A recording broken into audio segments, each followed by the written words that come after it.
नमस्कार. Direction अकॅडमीच्या online प्लॅटफॉर्मवर सर्वांचं स्वागत आहे. आपण अंगणवाडी परीक्षका यांच्यासाठी स्पेशल सिरीज सुरू केलेली आहे, ती म्हणजे ताई सिरीज. या सिरीजच्या माध्यमातून आतापर्यंत जे आलेले PYQs आहे, प्रिव्हियस इयरचे जे क्वेश्चन आहे, ते क्वेश्चन कशा पद्धतीने आले होते, त्याचबरोबर या ठिकाणी आपल्याला अभ्यास कसा करायचा आहे, या सगळ्या गोष्टी ज्या आहेत त्या व्हिडिओच्या माध्यमातून, या सिरीजच्या माध्यमातून आपण समजून घेतो आहोत. आतापर्यंत 3 लेक्चर झालेले आहेत. आजचं हे 4 नंबरचं लेक्चर आहे आणि आतापर्यंतच्या ज्या सिरीज आहे किंवा लेक्चर्स आहेत ते तुम्ही पाहिले असतील. जर आवडले असतील तर नक्की तुमच्या मैत्रिणीला शेअर करा.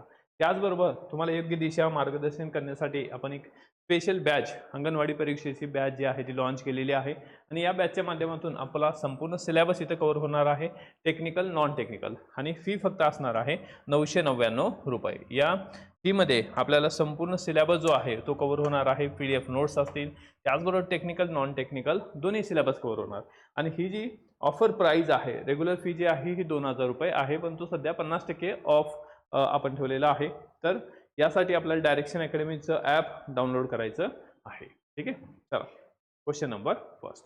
आता क्वेश्चन नंबर फर्स्ट जो आहे तो आहे, केंद्र सरकारने प्रस्तुतीपूर्व चिकित्सा तंत्र नियमन आणि दुरुपयोग प्रतिबंध 1994 हा कायदा केव्हा अस्तित्वात आणला? तर कधी अस्तित्वात आणला? हा 1 जानेवारी 1996 ला हा कायदा अस्तित्वात आणला. 1 जानेवारी 1996 ला. आता यामध्ये PCPNDT ऍक्ट, हे PCPNDT ऍक्ट 1994 आहे.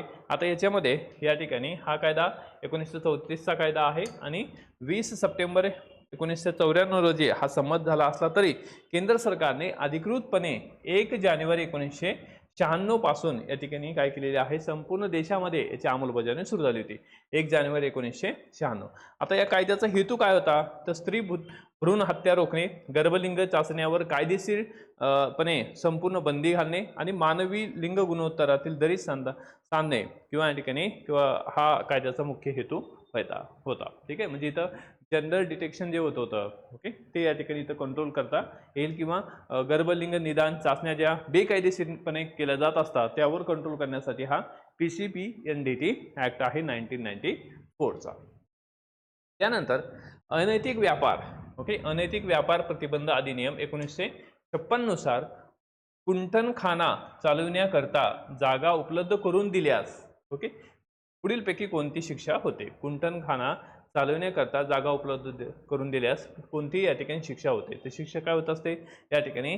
1 ते 3 वर्षापर्यंतची कैद अथवा 2000 रुपये दंड. ठीक आहे, 1 ते 3 वर्षापर्यंतची कैद होऊ शकते अथवा 2000 रुपये काय आहे, दंड होऊ शकतो. ठीक आहे, आता यामध्ये हे याला अँटी ट्रॅफिकिंग लॉ असं म्हटलं जातं किंवा याच्यामध्ये की अनैतिक व्यापार प्रतिबंध अधिनियम ATPI च्या कलम 3 अंतर्गत कुंठणखाना किंवा त्याला ब्रॉथेल म्हणतात चालवणे किंवा स्वतःच्या ताब्यातील जागा कुंठणखाना चालवण्यासाठी भाड्याने देणे या संदर्भाची जी तरतूद आहे. पहिल्या गुन्ह्यासाठी कमीत कमी या ठिकाणी 1 वर्ष किंवा जास्तीत जास्त काय आहे या ठिकाणी 3 वर्षापर्यंत सक्ती मजुरी व या ठिकाणी 2000 रुपये काय आहे याच्यामध्ये कडक दंडाची हे आहे, शिक्षा आहे. ठीक आहे, इथं लक्षात ठेवा 1 ते 3 वर्षापर्यंतची काय आहे, कैद असू शकते आणि 2000 रुपये दंड. नेक्स्ट क्वेश्चन आहे, बाल न्याय मुलांची काळजी व संरक्षण अधिनियम 2000 नुसार महाराष्ट्र राज्यात गठीत राज्य सल्लागार मंडळाचे अध्यक्ष कोण आहे? ओके, या ठिकाणी राज्य सल्लागार मंडळाचे अध्यक्ष हे कोण असतात? तर राज्य सल्लागार मंडळाचे अध्यक्ष जे आहे ते असतात उच्च न्यायालयाचे सेवानिवृत्त न्यायाधीश किंवा या ठिकाणी सेवानिवृत्त सचिव जे आहेत ते हे बाल न्यायालय मुलांचे संरक्षण व मुलांची काळजी व संरक्षण अधिनियम 2000 नुसार महाराष्ट्र राज्यात गठीत राज्य सल्लागार मंडळाचे जे आहे अध्यक्ष असतात. ठीक आहे, आता यामध्ये हा जो अधिनियम आहे 2000 चा अधिनियम, त्या अंतर्गत राज्यात बाल सुधारणा व बालगृह कामावर नियंत्रण ठेवण्यासाठी राज्य सल्लागार बोर्डाची स्थापना केली गेली आहे. याचं काम काय आहे राज्य सल्लागार बोर्डाचं काम? तर या ठिकाणी राज्यामध्ये जे बाल सुधारणा व बालगृह आहे यांच्या कामावर लक्ष ठेवण्यासाठी काय आहे या ठिकाणी ह्या बोर्डाची स्थापना. आता यामध्ये सल्लागार मंडळाच्या अध्यक्षपदी कायदेशीर कामाचा मोठा अनुभव असलेला व्यक्ती म्हणजेच उच्च न्यायालयातील सेवानिवृत्त न्यायाधीश किंवा सेवानिवृत्त प्रशासकीय सचिव जो IAS असतात, तर यांना या ठिकाणी काय आहे किंवा की अध्यक्ष म्हणून घेतलं जातं, ज्याला ज्युएनाइल जस्टिस बोर्ड असं म्हटलं जातं. ज्युएनाइल जस्टिस बोर्ड म्हणजे याचा हेतू काय आहे, तर बालकांच्या हक्काचे रक्षण व कायदेशीर मार्गदर्शनासाठी या ठिकाणी ही बॉडी तयार करण्यात आलेली आहे. नेक्स्ट हे गर्भधारणपूर्व व प्रसूतीपूर्व निदान तंत्र अधिनियम 1994 च्या कलम 2J नुसार गर्भधारणापूर्व निदान पद्धतीचा अवलंब खालीपैकी कोणावर केला जातो. ठीक आहे, तर या ठिकाणी हा जो आहे पुरुष किंवा या ठिकाणी महिला, पुरुष किंवा महिलावर या ठिकाणी इथं केला जातो. आता यामध्ये ही PCPNDT कायद्यानुसार कलम 2J अंतर्गत प्री कन्सेप्च्युअल डायग्नोस्टिक प्रोसिजरची वैज्ञानिक व्याख्या केली आहे. त्यानुसार अनुवांशिक आजार तपासण्यासाठी गर्भधारणेपूर्वी ही चाचणी पुरुष किंवा महिला या दोघांवरही केली जाऊ शकते. ओके, त्याला या ठिकाणी जेनेटिक डायग्नोस्टिक असं म्हटलं जातं. आणि याचा कायदेशीर जो वापर आहे, या वैज्ञानिक चाचणीचा वापर केवळ जनुकीय किंवा गुणसूत्र दोषांचा अभ्यास करण्यासाठी कायदेशीर स्वरूपात करणे बंधनकारक आहे. गर्भलिंग निवडीसाठी याचा वापर काय आहे, हा बेकायदेशीर आहे. म्हणजे तुम्ही सायंटिफिक पर्पजसाठी किंवा या ठिकाणी काही प्रॉब्लेम असतील, मेडिकल प्रॉब्लेम्स असतील, त्यासाठी याचा वापर करता येतो, परंतु इलिगल पद्धतीने बेकायदेशीर याचा वापर करता येणार नाही. नेक्स्ट, कौटुंबिक हिंसाचारापासून महिलांचे संरक्षण अधिनियम 2005 च्या कलम 8 ने च्या नियुक्तीची सोय केलेली आहे. कशाच्या, या ठिकाणी संरक्षण अधिकारी. त्यानंतर यामध्ये नेक्स्ट, पदार्थ शिजविताना कोणत्या माध्यमात जीवनसत्व नाशाचे प्रमाण कमी होते. त्यामध्ये हे आम्ल माध्यमात जे आहे, ते याच्यामध्ये आम्ल माध्यमामध्ये जीवसत्व नाशाचे प्रमाण जे आहे हे कमी होत असते. आता यामध्ये अनेक जे या ठिकाणी जीवनसत्व आहे, विशेषतः या ठिकाणी पाण्यात विरघळणारे जे जीवनसत्व आहेत, ओके, म्हणजे या ठिकाणी C आणि B कॉम्प्लेक्स आहे. ओके, C आणि B जे आहे हे आम्ल काय आहे, हे आम्ल माध्यमात अधिक स्थिर असतात, कारण ते पाण्यामध्ये सहज या ठिकाणी डिझॉल्व्ह होतात. आणि या ठिकाणी त्यामुळं पदार्थ शिजवत असताना टोमॅटो किंवा लिंबू रस यासारखे आम्ल माध्यम असल्यास उष्णतेमुळे होणारा जीवनसत्वाचा नाश क्षणिकरित्या कमी होतो. याउलट या ठिकाणी अल्कलाईन माध्यमात सोडा टाकल्यास जीवनसत्वाचा काय आहे, नाश वेगाने घडून येतो. म्हणजे सोडा जो आहे तो वापरू नये, त्याच्या बदल्यात काय आहे, या ठिकाणी लिंबू वापरू शकता. ठीक आहे, त्याला विटॅमिन स्टॅबिलिटी म्हटलं जातं. नेक्स्ट, खालीपैकी कोणते राष्ट्रीय एजन्सी प्रामुख्याने पोषण विषयक क्षेत्रात काम करते. कोण आहे, national institute of nutrition. National institute of nutrition ही कुठं आहे, या ठिकाणी ही संस्था आहे हैदराबाद, तेलंगणा येथे या ठिकाणी ही संस्था तयार करण्यात आलेली आहे. आणि ICMRच्या अंतर्गत असणारी भारतात सर्वात जुनी आणि सर्वोच्च राष्ट्रीय पोषण संशोधन ही संस्था आहे. कोणतं, राष्ट्रीय पोषण संस्था NIN कुठं आहे, हैदराबादला आहे. त्यानंतर संपूर्ण द्रव आहार क्लिअर लिक्विड डाएट कोणत्या अवस्थेत दिला जातो. त्यामध्ये शस्त्रक्रियेपूर्वी व नंतर या ठिकाणी 1 ते 2 दिवस जो आहे ते क्लिअर लिक्विड डाएट जो आहे हे दिलं जातं.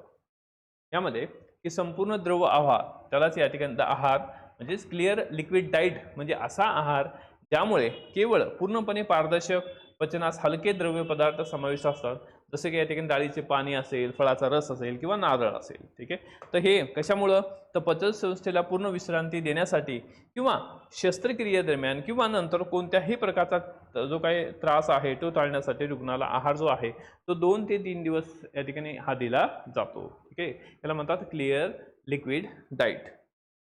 त्यानंतर आहारातील प्रथिनांची गुणवत्ता ही त्यामध्ये असलेल्या कोणत्या पोषक घटकाच्या आधारावर ठरविली जाते. ओके, त्यामध्ये कशाच्या आधारावर, तर आवश्यक या ठिकाणी जे अमिनो ॲसिड्स आहेत, ओके, त्या प्रमाणानुसार, अमिनो ॲसिडच्या प्रमाणानुसार ओके ती ठरवली जाते.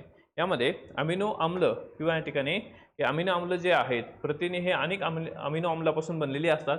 मानवी शरीर स्वतः काही महत्त्वाचे अमिनो आम्लांची निर्मिती करू शकत नाही.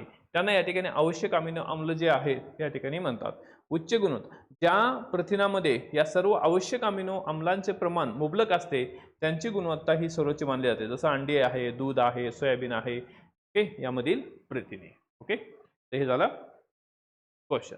नेक्स्ट आपण बघू खालीपैकी कोणता रोग मानवी किडनीला म्हणजे वृक्काला, ओके, वृक्काला सर्वात जास्त अपाय करतात. ओके, किडनीला या ठिकाणी सर्वात जास्त अपाय करणारा जो रोग आहे तो कोणता आहे? तर हा या ठिकाणी एक आहे अनियंत्रित हायपरटेन्शन. ओके, रक्तदाब सुद्धा या ठिकाणी किडनीला प्रॉब्लेम क्रिएट करतो. दुसरं अनियंत्रित टाईप 2 जे डायबिटीज आहे, ओके, ते सुद्धा. तिसरं केमिकल टॉक्सिसिटी जो आहे विषारी औषध ज्याला आपण म्हणतो हे. आणि चौथं या ठिकाणी वरीलपैकी सर्व तिन्ही बाबी ज्या आहेत ह्या किडनी हे जे आहेत ह्या सगळ्या गोष्टी या ठिकाणी ह्या किडनीला आहेत अपायकारक होतात, त्यांच्या फंक्शनला अपायकारक होतात. नेक्स्ट, वाढ निर्देशक नोंदणी पत्रकावर रोड टू हेल्थ कार्ड प्रामुख्याने कशाची नोंद केली जाते? यामध्ये या ठिकाणी बाळाचं वजन जे आहे याची नोंद केली जाते. कशामध्ये? रोड टू हेल्थ कार्डवर या ठिकाणी बाळाची नोंद जी आहे हे केली जाते. आणि यामध्ये बालकाच्या वयानुसार त्यांच्या वाढत्या वजनाची अचूक नोंद करण्यासाठी रोड टू हेल्थ कार्ड या ठिकाणी हे वापरलं जातं.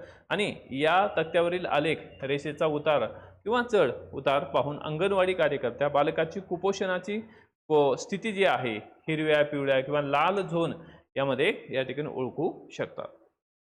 नेक्स्ट, मुलांचे पक्के, मजबूत व कायम दात प्रामुख्याने कोणत्या वयानंतर येऊ लागतात? त्यामध्ये 12 वर्षानंतर या ठिकाणी पक्के, मजबूत आणि कायम दात जे आहे हे यायला लागतात. त्यानंतर पुढे मूल किती आठवड्याचे होईपर्यंत केवळ मातेचे दूध हे त्यांच्यासाठी सर्वात योग्य आणि एकमेव सर्वोत्तम अन्न असते? त्या ठिकाणी लक्षात ठेवा किंवा की 25 ते 26 आठवडे. ओके, याच्यामध्ये 25 ते 26 आठवडे वीक. यामध्ये जागतिक आरोग्य संघटना WHO वर्ल्ड हेल्थ ऑर्गनायझेशनच्या निर्देशानुसार बाळ जन्माला आल्यापासून या ठिकाणी पहिल्या 6 महिन्यापर्यंत सुमारे 6 महिन्यापर्यंत म्हणजे 25 ते 26 आठवडे बाळाला या ठिकाणी आईच्या दुधाव्यतिरिक्त पाण्याचा थेंबही देण्याची गरज नसते. ओके, तर या ठिकाणी आईचे दूध हे पचनास हलके असते, बाळाची रोगप्रतिकार शक्ती वाढवते आणि 6 महिन्यापर्यंत सर्व पोषण मूल्ये एकटे भागू शकते. आणि यानंतर या ठिकाणी 6 महिन्याचे झाल्यानंतर वरचा आहार जो आहे कॉम्प्लिमेंटरी फिडिंग जे आहे ते सुरू करावी. म्हणजे 6 महिन्यापर्यंत जे आहे त्याला काही देऊ नये एक्सेप्ट या ठिकाणी आईचं दूध. त्यानंतर बालकाच्या वाढीच्या सुरुवातीच्या टप्प्यामधील नवजात अवस्थेचे म्हणजे न्यू नॅटल पिरियड जो आहे तो वय काय आहे? नवजात अवस्थेचे वय जे आहे हे जन्मापासून 8 आठवड्यापर्यंत. ओके, जन्मापासून या ठिकाणी 8 आठवड्यापर्यंत म्हणजेच 4 वीक. ओके, 4 वीक पर्यंत त्याला या ठिकाणी न्यू नॅटल पिरियड असं म्हणतात. न्यू नॅटल म्हणजे काय आहे? त्या ठिकाणी किंवा जन्म झाल्यापासून ते या ठिकाणी 28 दिवस किंवा या ठिकाणी 4 आठवडे वयापर्यंत ज्याला न्यू नॅटल पिरियड असं म्हणतात. आणि हा टप्पा बालकाच्या बाहेरील वातावरणाशी जुळून घेण्यासाठी दृष्टीनं या ठिकाणी अतिशय नाजूक असतो. या काळानंतर 1 वर्षापर्यंतच्या काळाला शैश अवस्था किंवा या ठिकाणी इन्फॅन्सी असं म्हटलं जातं. त्यानंतर बालकाच्या वाढीच्या टप्प्यातील खालील विधाने तपासून योग्य विधान ओळखा. कोणतं योग्य आहे ओळखायचं आहे. यामध्ये लक्षात ठेवा, पूर्व बाल्य अवस्थेतील टोळीपूर्व वय म्हणतात, बरोबर आहे. शालेय पूर्व नर्सरी किंवा डे केअर सेंटर किंवा किंडर गार्डन मध्ये जाणारी मुले तुलनेने जास्त सामाजिक संपर्क व सामाजिक समायोजन साधतात, बरोबर आहे. 2 ते 6 वयाची मुले इतरांशी जुळून घेणे, खेळ जी प्रक्रिया आहे सहकार्य करण्यास या ठिकाणी शिकतात, हे सुद्धा बरोबर आहे. म्हणजे या ठिकाणी इथं तिन्ही बरोबर आहेत, अ, ब आणि क. त्यानंतर निराक्षित बालकांसाठी संस्था या योजनेखाली स्वयंसेवी संस्थेमार्फत कोणत्या प्रकारच्या संस्था ह्या चालवल्या जातात? एक आहे या ठिकाणी एक अनाथाश्रय, दुसरं निराश्रित, ओके, निराश्रित बालकाश्रम आणि या ठिकाणी तिसरं जे आहे बाल सदन जे आहे ह्या तिन्ही चालवल्या जातात, हे नाही, ओके, या ठिकाणी अ, ब आणि क. त्यानंतर नोकरदार कर्मचारी महिला करता निवासगृह बांधण्याकरता बांधकाम खर्चाच्या किती टक्के अनुदान या ठिकाणी संस्थांना केंद्र शासनाकडून प्राप्त होते, तर किती टक्के, 75% अनुदान जे आहे हे केंद्र सरकारकडून मिळतं. त्यानंतर शेष अवस्थेतील, ओके, इन्फॅन्सी, ओके, किंवा टॉडलरहुड ज्याला म्हणतात, धोक्यासंबंधी खालीलपैकी कोणती विधाने हे चुकीचे आहेत, म्हणजे आपल्याला या ठिकाणी रॉंग कोणते आहेत ओळखायचे आहेत, चुकीचे कोणते आहेत. तर यामध्ये या ठिकाणी शेष अवस्थेच्या पहिल्या वर्षी गंभीर आजार तर दुसऱ्या वर्षी अपघात हे मृत्यूचे कारण दिसून येते, ओके, या ठिकाणी हे तर बरोबर आहे. तर प्रश्न आपल्याला चुकीचा विचारला हे बरोबर आहे.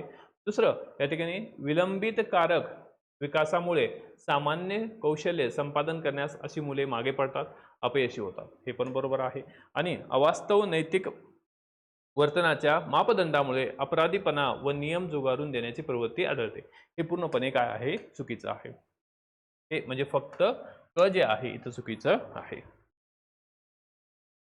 त्यानंतर गर्भधारणेच्या 8 आठवडे